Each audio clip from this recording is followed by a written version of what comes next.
क्या दुनिया में कोई भी नौकरी आपको खुलकर ये कह सकती है कि आपको अपनी जान देनी होगी और अगर आप मना करें तो आपको जेल हो सकती है। आजकल बहुत से लोग आर्म्ड फोर्सेस की तुलना दूसरे प्रोफेशन से करने लगे हैं।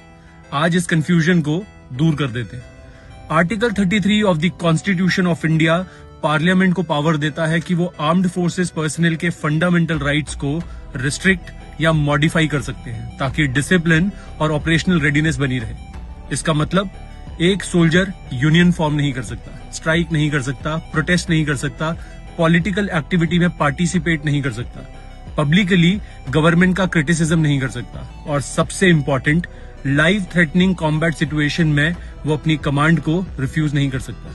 ये सिर्फ थियरी नहीं, ये आर्मी एक्ट 1950, एयरफोर्स एक्ट 1950 और नेवी एक्ट 1957 के तहत इन्फोर्स होता है। अब आप कंपैरिजन देखिए।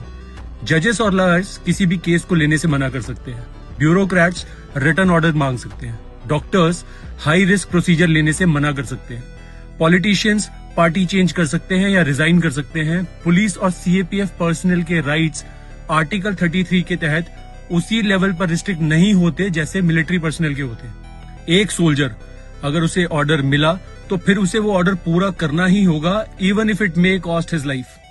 इसे कहते हैं अनलिमिटेड लायबिलिटी। और एक reality, judiciary, parliament, doctors, industry, media, education, bureaucracy, ये सब उस सिक्योरिटी अम्ब्रेला के नीचे फंक्शन करते हैं जो आर्म्ड फोर्सेस अपनी जान देकर प्रोवाइड करती हैं। बॉर्डर सिक्योर है इसलिए डेमोक्रेसी, इकोनॉमी, राइट्स ये सब सिक्योर है। सिक्योरिटी वो फाउंडेशन है जिसपे ये पूरा स्ट्रक्चर खड़ा है। इसलिए आर्म्ड फोर्सेस को किसी भी दूसरे प्रोफेशन के साथ इक्वेट करना कॉन्स्टिट्यूशनल और ऑपरेशनल डिफरेंस को इग्नोर करना है। जब राइट्स रिस्ट्रिक्टेड हो, जब रिस्क अनलिमिटेड हो, तो पे, पेंशन और स्टेटस ये सब उसी हिसाब से रिफ्लेक्ट होना चाहिए। ये किसी सुपीरियरिटी की बात नहीं है, ये कॉन्स्टिट्यूशनल डिस्टिंक्शन की बात है।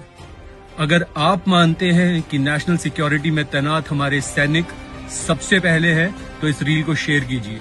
Let's debate with facts, not emotions. जय हिंद, जय भारत।